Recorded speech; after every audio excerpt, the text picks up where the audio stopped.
जय श्री राम दोस्तों। हमारी आज की कहानी है सावन का मेला। माँ, ओ माँ, कहाँ हो? देखो मैं तुम्हारे लिए क्या लेकर आया हूँ। रसोई घर के अंदर आते हुए अमित हाथ में 2 टिकटें लहराते हुए बोला। बेटे की आवाज सुनकर रोटियों के लिए आटा लगाती हुई उसकी माँ ने उसकी ओर नजर उठा के देखा तो बोली, यह क्या है बेटा? माँ, तुम बहुत दिनों से कह रही थी ना कि मैं तुम्हें गंगा स्नान कराने ले चलूं। बनारस में सावन का बहुत बड़ा मेला लगा है, तो मैंने सोचा आपको सावन के मेले में ले चलता हूँ और गंगा स्नान करवा लाता हूँ। आपकी वजह से मुझे भी भगवान भोलेनाथ के इस पावन महीने में गंगा स्नान करने का मौका मिल जाएगा। देखो, मैंने ट्रेन से टिकट करवा ली है। बेटे की यह बात सुनकर आशा जी चहक उठी और उनकी आंखों में खुशी भरी चमक आ गई। सावन का मेला? अरे, तू सच में मुझे सावन के महीने में गंगा स्नान करवाएगा? तू सच कह रहा है ना बेटा? मुझे यकीन नहीं हो रहा। अरे माँ, मैं झूठ थोड़ी बोल रहा हूँ तुझसे। यह देखो टिकट, तुम्हारे सामने ही तो है। अब जाने की तैयारी कर लो। जितना भी सामान चाहिए मुझे पहले ही बता देना। पूरे 7 दिन के बाद चलेंगे। वाह बेटा, जुग जुग जियो मेरे लाल। सावन के इस पवित्र महीने में गंगा जी में स्नान करूंगी तो मुझे मोक्ष मिल जाएगा। अच्छा, कौन कौन चलेगा बेटा? सभी चल रहे हैं ना? आशा जी ने मुस्कुराते हुए पूछा तो अमित बोला, अरे नहीं माँ, सामने जाकर क्या करना है? मालूम है सावन पर कितनी भीड़ रहती है। सब लोगों को संभालना तो बहुत ही मुश्किल हो जाएगा। इसलिए मैं केवल 2 ही टिकट लेकर आया हूँ, मेरे और तुम्हारे लिए।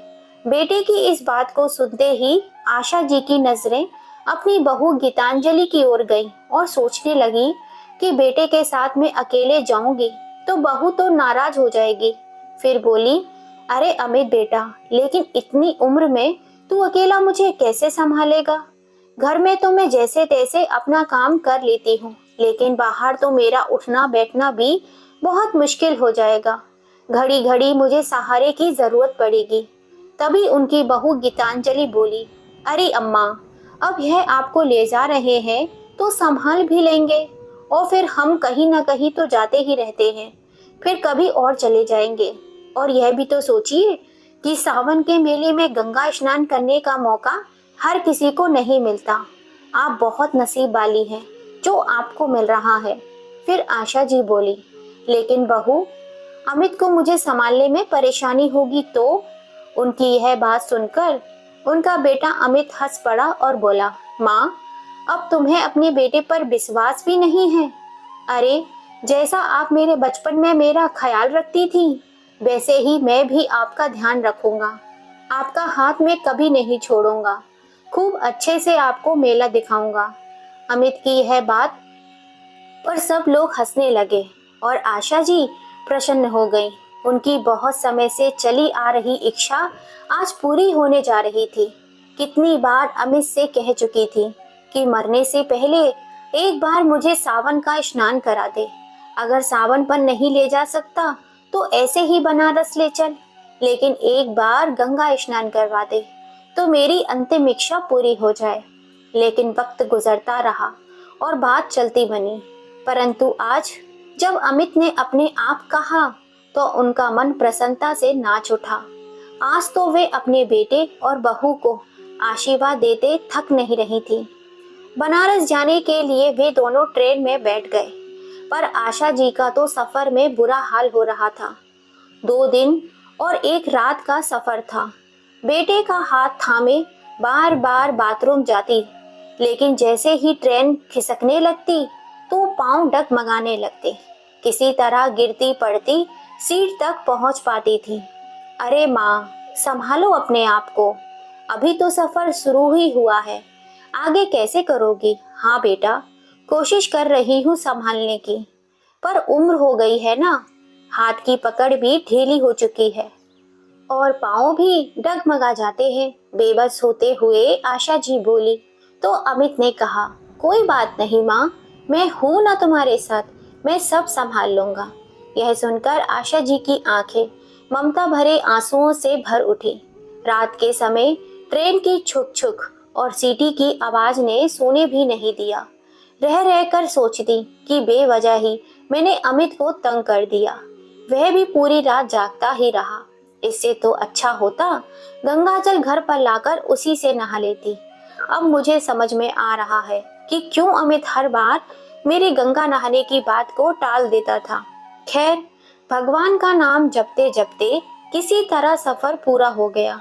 गाड़ी रुकी तो प्लेटफॉर्म की भीड़ भाड़ को देखकर आशा जी हैरान रह गईं।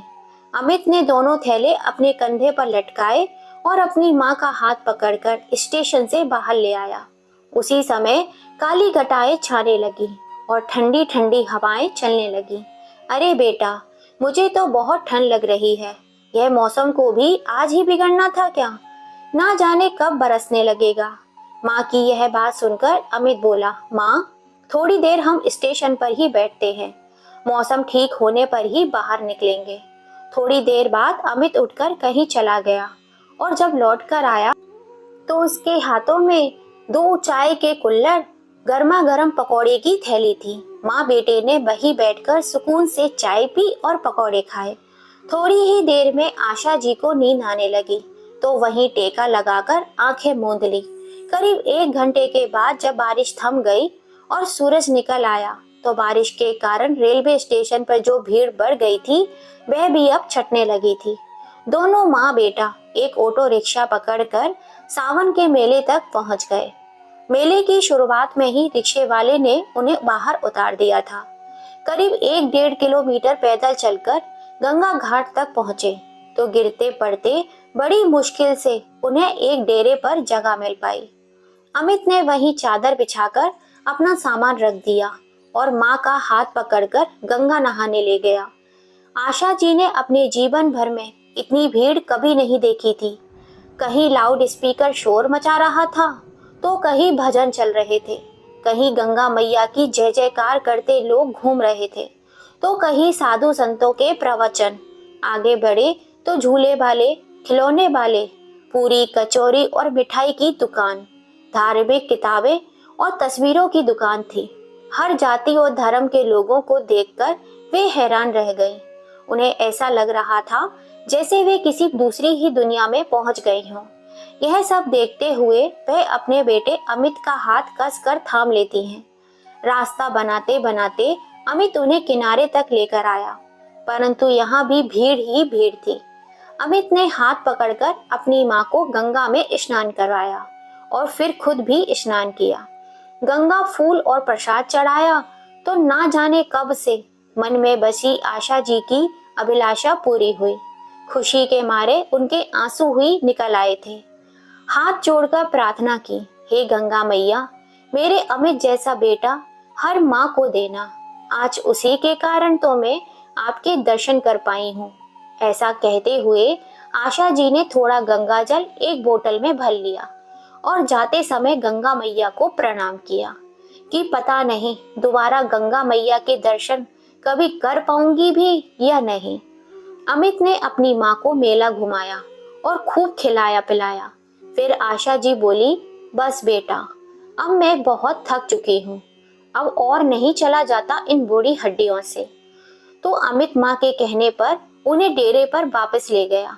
चलो माँ, अब तुम वहीं चलकर आराम करो, मैं घूम कर आता हूँ।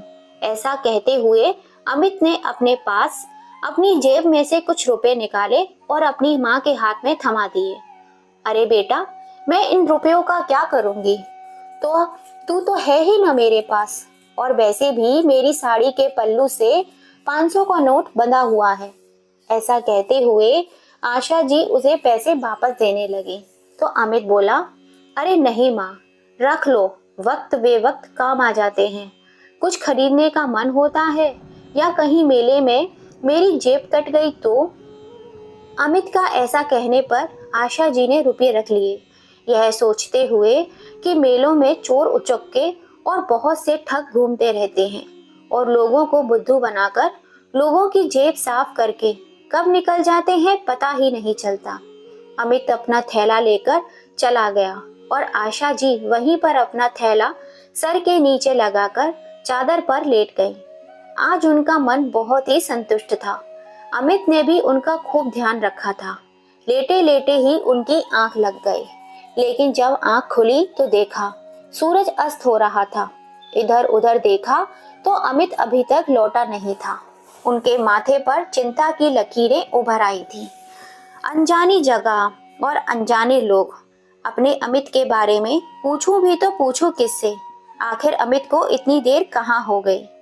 फिर उन्होंने अपना सामान टटोल कर देखा तो सब कुछ सुरक्षित था। अपनी साड़ी के पल्लू में बंधे हुए रुपए भी सुरक्षित देखे तो डेरे से बाहर आकर इधर उधर अपने बेटे को ढूंढने लगी। तभी सामने देखा तो हैरान रह गई। आदमियों का एक झुंड तेजी से भागता हुआ उनकी ओर आ रहा था। इससे पहले कि वह कुछ समझ पाती, जोर जोर से चीख पुकार मचने लगी। फिर पता लगा कि मेले में एक हाथी ने उधंग मचा दिया है, जिस कारण सारी तरफ भगदड़ मच गई है और भगदड़ में गिरकर कुचलने से बहुत से लोग मारे जा चुके हैं। यह बात सुनकर आशिया जी का तो जैसे काटो तो खून नहीं, उनका कलेजा मुंह को आ रहा था कि कहीं उनका अमित तो इस भीड़ में नहीं। नहीं नहीं, ऐसा नहीं हो सकता। ऐसा कहते हुए आशा जी एक यात्री से जाकर पूछने लगी, भैया ये किस समय की बात है? फिर उसने बताया, माँ जी करीब 5 बजे की बात है। जब साधु हाथियों पर बैठकर स्नान करने जा रहे थे तो उनमें से एक हाथी बिगड़ गया, जिस कारण यह कांड हो गया। जितने भी लोग जख्मी हुए हैं उन्हें अस्पताल में पहुंचाया गया है और उनका इलाज चल रहा है, और जो लोग मर गए हैं उन्हें सरकारी गाड़ी में उठाया जा रहा है। क्या आपका भी कोई लापता है? उस व्यक्ति की बात सुनकर आशा जी आंखों में आंसू आ गए और रोते हुए बोली, क्या बताऊं बेटा, मेरा बेटा भी 2 बजे से मेला घूमने के लिए निकला था, लेकिन अभी तक नहीं लौटा। लेकिन माँ जी उसकी कोई फोटो तो होगी आपके पास? फोटो? फोटो तो नहीं है मेरे पास बेटा, अब क्या करूं? आशा जी रोते हुए बोली, माँ जी आप रो मत। देखिए सामने वहां पर पुलिस चौकी है, आप वहीं जाकर पता कर लीजिए। उस व्यक्ति के कहने पर आशा जी ने अपनी चादर समेटकर अपनी थैली में डाली और थैला उठाकर जैसे तैसे पुलिस चौकी तक पहुंची और रोने लगी कि मेरा बेटा कहीं मिल नहीं रहा है। तभी एक दयालु पुलिस वाला उनके पास आया और बोला, माँ जी हौसला रखिए, आइए मेरे साथ मोटरसाइकिल पर बैठ जाइए। फिर वह सिपाही आशा जी को अपनी मोटरसाइकिल पर बिठाकर उस जगह पर ले गया जहां मृतकों को इकट्ठा किया गया था। लेकिन आशा जी को यह देखकर खुशी हुई कि उनका बेटा वहां पर नहीं था। फिर 1-2 जगह बने अस्पतालों में भी उन्हें लेकर गया, जहां लोग जख्मी पड़े हुए थे और दर्द से कराह रही थी। डॉक्टर उनकी मरहम पट्टी करने में जुटे हुए थे, परंतु अमित का वहां भी पता न चला। तभी आशा जी सोचने लगी कि कहीं अमित डेरे पर वापस तो नहीं लौट आया होगा, वो मुझे ढूंढ रहा होगा, परेशान तो नहीं हो रहा होगा, कहीं वह मेरा इंतजार ना कर रहा हो। हालांकि उन्होंने पुलिस चौकी पर उसका हुलिया बता दिया था, पर उन्हें कहा था कि अगर मेरा बेटा मिले तो मेरे लौटने तक उसे यहीं रोक कर रखना। इस उम्मीद से कि अमित वहीं मेरा इंतजार कर रहा होगा, आशा जी अपने डेरे पर वापस आ गई। वापस आकर देखा तो मालूम पड़ा कि यहाँ पर कोई भी नहीं है। सबसे पूछा तो पूछने पर पता चला कि यहाँ पर कोई नहीं आया, तो वहाँ पर भी उनका बेटा नहीं मिला। आधी रात हो गई थी। बेचारी माँ कभी डेरे पर जाती तो कभी पुलिस स्टेशन, लेकिन बेटे का कहीं भी पता ना चला। जब रात के 12 बज गए तो पुलिस वालों ने कहा, माँ जी आप जाकर आराम कीजिए, यदि आपका बेटा पूछने आया तो हम आपके पास भेज देंगे। पुत्र वियोग में व्याकुल आशा जी आशा भरी नजरों से कभी यहाँ देखती तो कभी वहां देखती, फिर चादर बिछाकर लेट गई। लेकिन आंखों में नींद कहाँ थी? कहाँ चला गया मेरा बेटा? इतने बड़े मेले में कहाँ कहाँ ढूंढूं उसे मैं? यहाँ कोई अपना भी तो नहीं है कहने वाला। अमित ना लौटा तो मैं अकेले घर कैसे जाऊंगी? बहू मुझसे अमित के बारे में पूछेगी तो उसका सामना मैं कैसे करूंगी? यह सारी बातें सोचते सोचते आशा जी स्वयं को ही कोसने लगी कि व्यर्थ ही मैंने गंगा नहाने की जिद ठान ली थी। अगर अमित टिकट ले भी आया था तो मैं मना भी तो कर सकती थी ना। टिकट तो वापस भी हो सकती थी। इतनी बड़ी मुसीबत तो सर न पड़ती मेरे। अब कहाँ ढूंढूं मैं अपने बेटे को। फिर आशा जी को ख्याल आने लगा कि कहीं अमित को कोई ठग बहला पुसला कर तो नहीं ले गया अपने साथ। कितना सीधा साधा है मेरा बेटा, कोई भी उसको अपनी बातों में फंसा लेता है। बहुत ही जल्दी किसी की भी बातों में आ जाता है, या फिर किसी ने कोई गलत चीज सुंघा दी हो और बेहोश कर दिया हो और उसका सारा सामान, पैसा, अंगूठी, चैन सब छीन कर फेंक दिया हो।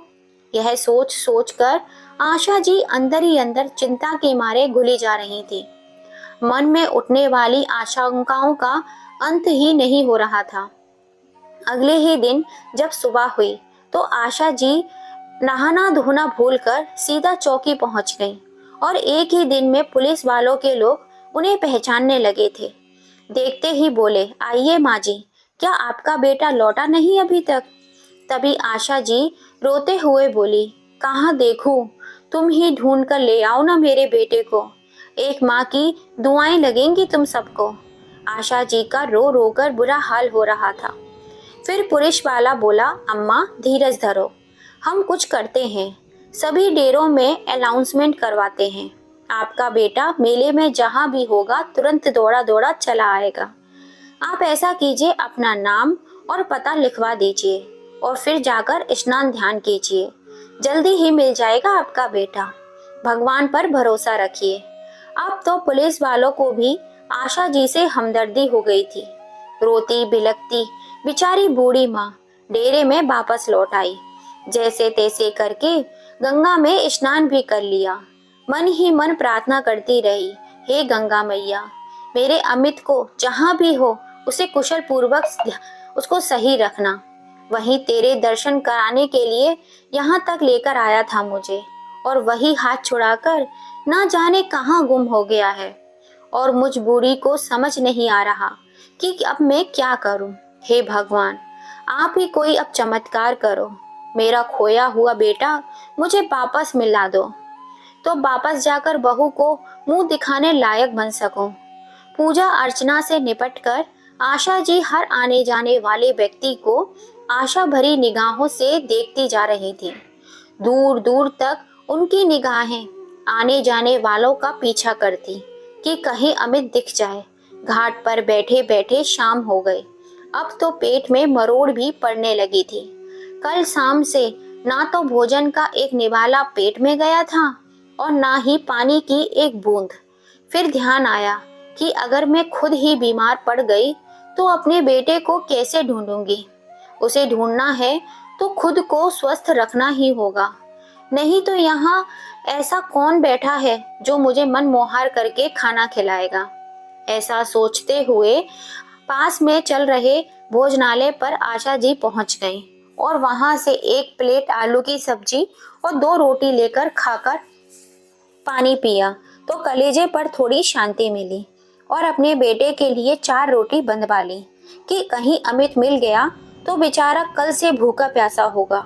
उसे खिला दूंगी तो उसका पेट भर जाएगा। बेटे को ढूंढते ढूंढते आशा जी वापस अपने डेरे पर पहुंच गई। फिर से पुलिस चौकी में भी झांक कर आ गई, लेकिन फिर से वही निराशा हाथ लगी। देखते ही देखते दिन बीतते गए। अब तो मेला भी खाली होने को आया था, लेकिन अमित नहीं लौटा। फिर पुलिस वालों ने सलाह दी, माँ जी, लगता है अब आपका बेटा नहीं लौटेगा। अब आप अपने घर जल्दी से जल्दी लौट जाइए तो अच्छा होगा। यह सुनकर आशा जी की आंखें फिर से आंसुओं में भर आई। वह बोली, बेटा, मैं इतनी दूर अपने घर कैसे जाऊंगी? मैं तो कभी भी अकेले घर से कभी बाहर निकली ही नहीं हूँ। कहते कहते उनकी आवाज रुआसी हो गई। अच्छा माँ जी, आप अपने घर का फोन नंबर बता दो, घर से कोई आकर आपको ले जाएगा। लेकिन बेटा, घर में मुझे कौन लेने आएगा? घर पर बहू अकेली है, वह बच्चों को छोड़कर कैसे आएगी? वह अकेली, अरे बहू कैसे आ पाएगी? अरे बहू नहीं आ पाएगी तो किसी नाते रिश्तेदार को बुला देगी, आप किसी का भी नंबर दे दीजिए। आशा जी ने दिमाग पर लाख जोर डाला, लेकिन हड़बड़ी में नंबर याद ही नहीं आ रहा था। अक्सर दिमाग को जंग लग जाती है जब इंसान परेशानी में होता है। वैसे भी बुढ़ापे में याददाश्त थोड़ी कमजोर ही हो जाती है। यही हुआ था आशा जी के साथ भी। उन्हें कोई भी नंबर, किसी का भी नंबर याद ही नहीं आ रहा था। अपनी बेबसी पर उनकी आंखें भर आईं।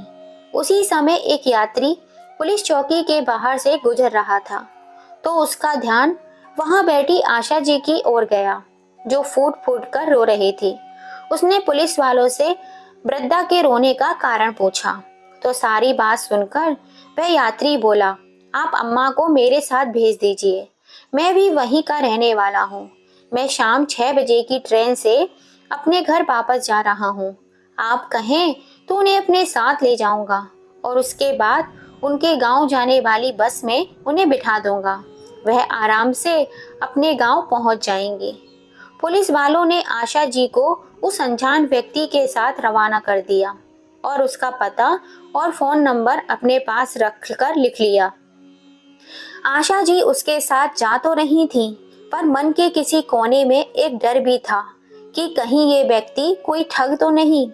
परंतु और कोई चारा भी नहीं था उस पर विश्वास करने के अलावा, वरना इस अनजान जगह पर कब तक रह पाती वो। लेकिन उस व्यक्ति ने आशा जी के मन की बात ना जाने कैसे पढ़ ली हो। वह बोला, अम्मा जी आप बिल्कुल भी चिंता मत कीजिए, मैं आपके गांव के पास के गांव में ही रहता हूँ। भरोसा रखिए मुझ पर, यदि आप कहेंगी तो मैं आपको आपके घर तक भी छोड़ दूंगा। फिर आशा जी बोली, अरे नहीं भैया, विश्वास के सहारे ही तो तुम्हारे साथ आई हूँ। तुम मुझे अपने साथ लेकर आए हो, क्या इतना उपकार कम है मेरे ऊपर? ट्रेन से उतरने के बाद मुझे बस में बिठा दोगे तो मैं अपने गांव पहुंच जाऊंगी। बस मुझे तो एक ही बात का गम सताए जा रहा है, ना जाने मेरा बेटा कहाँ होगा, किस हाल में होगा। 2 दिन बाद जब आशा जी बस से उतरी तो पैदल ही अपने घर की ओर चल पड़ी, लेकिन बेटे की अनुपस्थिति में उसका मन भारी हो रहा था। वह समझ में नहीं आ रहा था कि बहू का सामना मैं क्या कहकर करूंगी, क्या बताऊंगी कि अमित कहाँ चला गया। इसी अधेड़ बुन में जैसे तैसे घर के द्वार तक पहुंची तो देखकर हैरान रह गई कि वहां तो खूब चहल पहल हो रही थी। घर के बाहरी हिस्से में सफेद रंग का टेंट लगा हुआ था, जहां भोज चल रहा था। एक बार आशा जी को लगा कि वह किस गलती से किसी और जगह पर पहुंच गई हैं, लेकिन जैसे ही वह बाहर की ओर जाने लगी, तभी उनके पोते और पोती की नजर अपनी दादी पर पड़ी और वह आश्चर्यचकित रह गए, लेकिन फिर खुशी से चिल्लाने लगे, मम्मी देखो, पापा देखो, दादी तो हमारे सामने खड़ी है, वह लौट आई है, दादी जिंदा है। आपने पोते व पोती की यह बात सुनकर आशा जी भौचक्की रह गईं। उन्हें समझ में नहीं आ रहा था कि आखिर यह चल क्या रहा है। बच्चों के चिल्लाने की आवाज सुनकर सभी लोग दौड़कर बाहर आ गए। पूरे गांव में हड़कंप मच गया। अम्मा वापस आ गई, अम्मा वापस आ गई, अरे अरे देखो ना, अम्मा वापस लौट आई, आशा लौट आई। उधर से अमित भी दौड़कर आया और अपनी माँ को देखते ही उसके होश उड़ गए और फिर तुरंत आकर अपनी माँ से लिपट गया। तुम कहाँ चली गई थी माँ?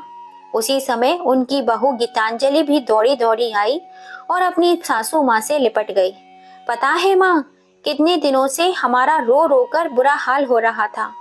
हमने तो सोचा था कि माँ जी, तभी उसकी बात काटते हुए आशा जी बोली, हाँ हाँ, यही सोचा होगा ना कि मैं भगवान को प्यारी हो गई। आशा जी को जैसे सारी बात का एहसास हो चुका था। फिर वो बोली, इसलिए तो तुम आज अपनी सास की तेरवी कर रहे हो।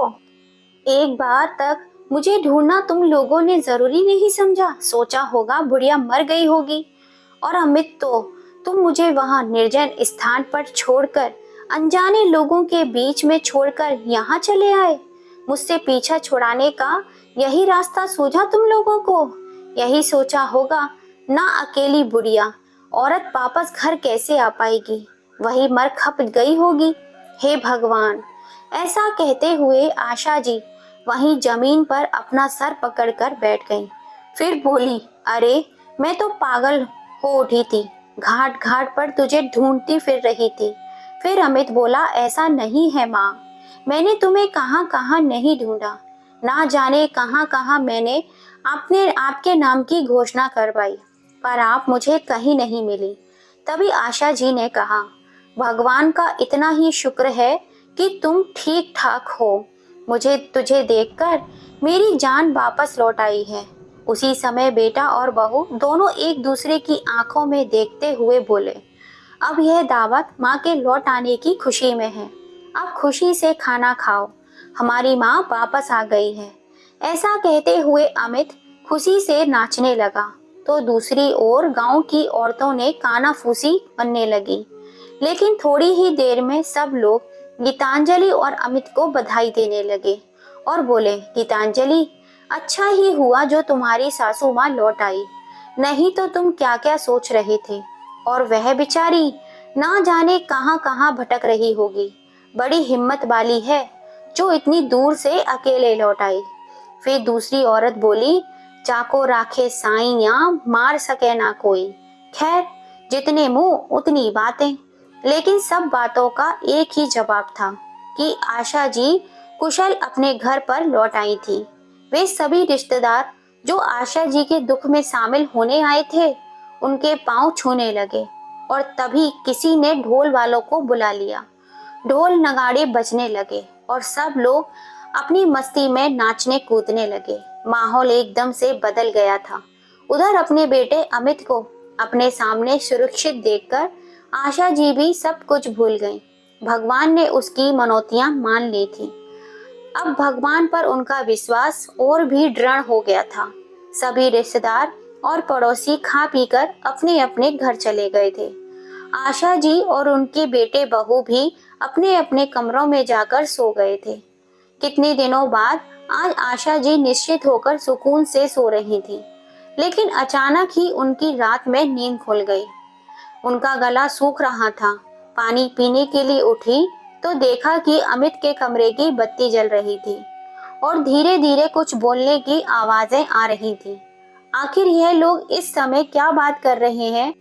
मन में चल रहे इस प्रश्न के साथ वे जैसे ही अपने बेटे के कमरे के पास पहुंची तो कुछ उन्होंने ऐसा सुना जिसे सुनने के बाद उन्हें अपने कानों पर यकीन ही नहीं हुआ।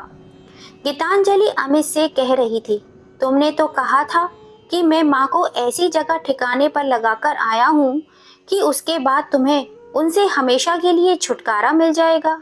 लेकिन देखो, तुम्हारी माँ तो कुछ ही दिनों में वापस आ गई। फिर अमित बोला, अरे माँ को सावन मेले में ही छोड़ कर आया था, जहाँ इतनी भीड़ और भगदड़ रहती है। मैंने तो सोचा ही नहीं था कि ऐसी जगह से और इतनी दूर से भी माँ वापस आ सकती है।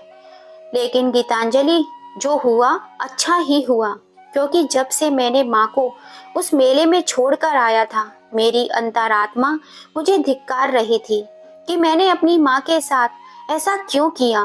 क्यों मैंने अपनी माँ को त्याग करने का, मारने का बहुत बड़ा पाप किया है। सारा दिन मैं यही सोचता रहता कि भूखी प्यासी मेरी माँ कहाँ कहाँ भटक रही होगी, जिंदा भी होगी या नहीं। मेरी माँ ने तो मुझ पर विश्वास किया था और मैंने उनके साथ इतना बड़ा विश्वासघात कर दिया। माँ को इस प्रकार गंगा घाट पर छोड़कर आने का अपराध बोध मुझे अंदर ही अंदर खाए जा रहा था। और गीतांजलि, तुम माँ के आने पर परेशान मत होना। जहाँ इतना समय माँ को झेला है, माँ कुछ समय और सही। अच्छा हुआ जो माँ लौट आई। मैं माँ की मृत्यु का कारण बनते बनते रह गया। हे भगवान, तेरा लाख लाख शुक्र है। इतनी बात सुनते ही आशा जी के पैरों तले जमीन कांपने लगी और सावन के मेले का सारा दृश्य उनकी आंखों के सामने आने लगा, क्योंकि पिछले दिनों उन्होंने लगभग सारे सावन के मेले में घूम लिया था। अपने बेटे के नाम की जगह जगह पर घोषणा करवाई, पर अपने नाम की घोषणा तो मैंने कहीं नहीं सुनी थी। कितना बड़ा झूठ बोला था अमित ने मुझे। वह मुझसे मुक्त होने के लिए ही मुझे बनारस लेकर गया था, और अब मैं इतना बड़ा बोझ बन चुकी हूँ अपने बेटे के ऊपर कि वह मुझे जीते जी ही मारना चाहता था। यह सब सोचते सोचते आशा जी की आंखों के आगे अंधेरा सा छाने लगा। इससे पहले कि वे खुद को संभाल पाती, वे धड़ाम से जमीन पर गिर पड़ी। बूढ़ी हड्डियां जवाब दे चुकी थी। एक बूढ़ी माँ सबको झेल गई, पर यह बेटे का धोखा दिया हुआ सदमा ना झेल सकी। आज सच में आशा जी को अपनों से मोक्ष मिल चुका था। दोस्तों, कहते हैं ना, बोया पेड़ बबूल का तो फिर फल कहाँ से आए। जो माँ बाप अपने बच्चों को अपनी जान से भी ज्यादा संभाल कर रखते हैं, वही बच्चे भीड़ में माँ बाप का हाथ छोड़ देते हैं। दोस्तों, बेटे ने जो अपनी माँ के संग किया वह सही था या गलत? क्या आशा जी को जब अपने बेटे की सच्चाई पता चली और इस धोखे को वे झेल नहीं पाई और मोक्ष को प्राप्त हो गई, तो आशा जी का दर्द सच्चा था या झूठा? अपनी राय कमेंट करके हमें ज़रूर बताइएगा। और कहानी पसंद आई हो तो ज़्यादा से ज़्यादा इसे अपने फैमिली फ्रेंड में शेयर कीजिएगा, लाइक कीजिएगा और सब्सक्राइब कीजिएगा। फिर मिलेंगे आपसे ऐसी ही किसी कहानी के संग। जय श्री राम दोस्तों।